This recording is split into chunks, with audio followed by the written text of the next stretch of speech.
Hello friends, welcome back. ഇന്നത്തെ recipe ഒരു chicken കറിയാണ്.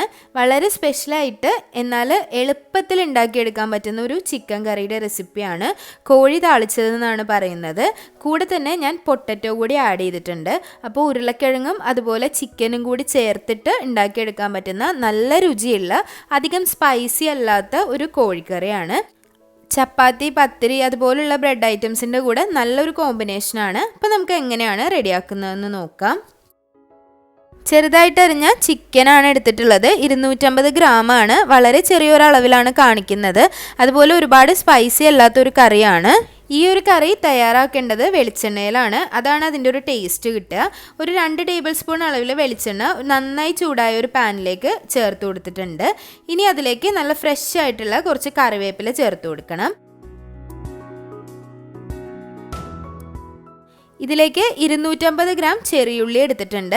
അപ്പോൾ ഈ ഒരു കറിയിലേക്ക് നമ്മൾ സവാള യൂസ് ചെയ്യില്ല, ചെറിയുള്ളിയാണ് ഉപയോഗിക്കുന്നത്. അതുകൊണ്ട് തന്നെയാണ് താളിച്ചതെന്ന് പറയുക. നമ്മൾ ഉള്ളിയിൽ താളിച്ചെടുക്കുന്ന ചിക്കൻ എന്നാണ് ഇതിനെ പറയുന്നത്.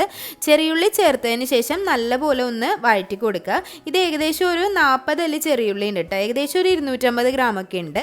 ഇനി ഇതൊന്ന് അടച്ചു വെച്ച് വേവിക്കാം. ഒരു 3 മിനിറ്റ് നേരം കഴിഞ്ഞ് നമ്മൾ തുറന്ന് നോക്കിയാൽ ഉള്ളി ഏകദേശം ഒന്ന് വഴണ്ട് വന്നിട്ടുണ്ടാവും. ഈ സമയത്ത് ഇതിലേക്ക് ഒരു 2 തുടം വെളുത്തുള്ളി ചേർത്ത് കൊടുക്കുന്നുണ്ട്. ഇത് ചെറിയ വെളുത്തുള്ളിയാണ്. നല്ല ഫ്ലേവർ ഉള്ളതുകൊണ്ടാണ് 2 തുടം വെളുത്തുള്ളി ചേർത്ത് കൊടുത്തത്. ഇനി നിങ്ങളുടെ അടുത്ത് വലുതാണെന്നുണ്ടെങ്കിൽ ഒരു 3 തുടം വെളുത്തുള്ളിയൊക്കെ ഇതിലേക്ക് ചേർത്ത് കൊടുക്കാം. അപ്പോൾ ഈ ഒരു കറിയിലേക്ക് നമ്മൾ മെയിനായിട്ട് ചേർക്കുന്നത് വെളുത്തുള്ളിയും അതുപോലെ ചെറിയുള്ളിയും കൂടിയാണ്. ഇനി ഇതിലേക്ക് ആവശ്യത്തിനുള്ള ഉപ്പ് ചേർത്ത് കൊടുക്കാം. 1 ടീസ്പൂൺ അളവിൽ ഗരം മസാലപ്പൊടി ചേർത്ത് കൊടുക്കുന്നുണ്ട്. 1.5 ടീസ്പൂൺ അളവിൽ മല്ലിപ്പൊടിയാണ് ചേർത്ത് കൊടുക്കുന്നത്.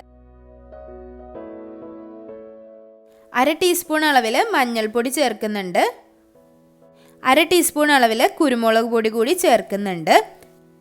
ഇതിന് ശേഷം ഇത് നന്നായിട്ടൊന്ന് മിക്സ് ചെയ്യുക. ഇതിലേക്ക് ഇനി വേറെ മസാലകളൊന്നും ചേർക്കുന്നില്ല. നമ്മളിതിലേക്ക് മുളക് പൊടി ഒന്നും ചേർക്കുന്നില്ല കേട്ടോ.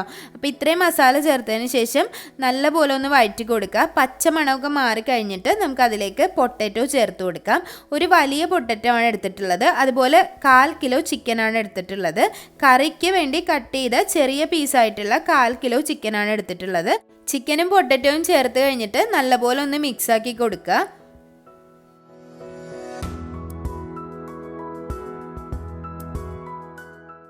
ഞാനിത് നല്ലപോലെ മിക്സാക്കി എടുത്തിട്ടുണ്ട്. ഇതിലേക്ക് ഇനി കുറച്ച് വെള്ളം കൂടി ചേർത്തിട്ട് നമുക്കൊന്ന് വേവിച്ചെടുക്കണം. ഒരുപാട് വെള്ളം ചേർക്കാൻ പാടില്ല, കുറച്ച് വെള്ളം മാത്രം. ഇതൊന്ന് മുങ്ങിക്കിടക്കാൻ പാകത്തിനുള്ള വെള്ളം ചേർത്തിട്ട് ഒന്ന് വേവിച്ചെടുക്കണം. ഒരു 15 തൊട്ട് 20 മിനിറ്റ് കൊണ്ട് നമ്മുടെ ഈ ചിക്കനും ഇതും നന്നായിട്ട് വെന്ത് കിട്ടും. ഒരു ചെറിയ തീയിൽ മീഡിയം ഫ്ലെയിമിൽ വെച്ചിട്ട് വേവിച്ചെടുക്കുക. അപ്പോഴാണ് ആ ഒരു ടേസ്റ്റ് കിട്ടുക. കുറച്ചുകൂടി എരിവ് വേണമെങ്കിൽ 2-3 പച്ചമുളക് കൂടി ചേർത്ത് കൊടുക്കാം. ഇത് ഓൾറെഡി നമ്മുടെ ആ വെളുത്തുള്ളിയുടെയും അതുപോലെ കുരുമുളക് പൊടിയുടെ എരിവ് ഉണ്ടാവും. 15 മിനിറ്റിന് ശേഷം നന്നായിട്ട് വറ്റി വന്നിട്ടുണ്ട്. ഈ സമയത്ത് കുറച്ച് വെളിച്ചെണ്ണ ഇതിന് മുകളിലേക്ക് ചേർത്ത് കൊടുക്കാം. അപ്പോൾ ഇതിലേക്ക് താളിച്ചൊന്നും ഇനി ഒഴിക്കേണ്ട. നല്ല ടേസ്റ്റാണ് ഈ ഒരു കൺസിസ്റ്റൻസിയിൽ തന്നെ എടുത്താലും. അപ്പോൾ ഒരുപാട് അങ്ങ് വറ്റിച്ചൊന്നും എടുത്തിട്ടില്ല. ഇതൊരു കറിയായിട്ട് തന്നെയാണ് എടുത്തിട്ടുള്ളത്. അപ്പോൾ പത്തിരിയുടെ കൂടെയും ചപ്പാത്തിയുടെ കൂടെയൊക്കെ നല്ലൊരു കോമ്പിനേഷനാണ്. ഇടിയപ്പത്തിൻ്റെ കൂടെയൊക്കെ നല്ലൊരു കോമ്പിനേഷനാണ്. അപ്പോൾ എല്ലാവരും ട്രൈ ചെയ്ത് നോക്കുക. ട്രൈ ചെയ്ത് നോക്കിയിട്ട് അഭിപ്രായങ്ങളൊക്കെ കമൻറ്റ് ബോക്സിൽ അറിയിക്കുക. റെസിപ്പീസൊക്കെ ഇഷ്ടമാവുന്നുണ്ടെങ്കിൽ ചാനൽ സബ്സ്ക്രൈബ് ചെയ്യാൻ മറക്കരുത്. അതോടൊപ്പമുള്ള ബെല്ലൈക്കൺ കൂടി പ്രസ് ചെയ്യണം. അപ്പോൾ ഇനിയും നല്ലൊരു റെസിപ്പിയായിട്ട് വരുന്നത് വരേക്കും താങ്ക് യു.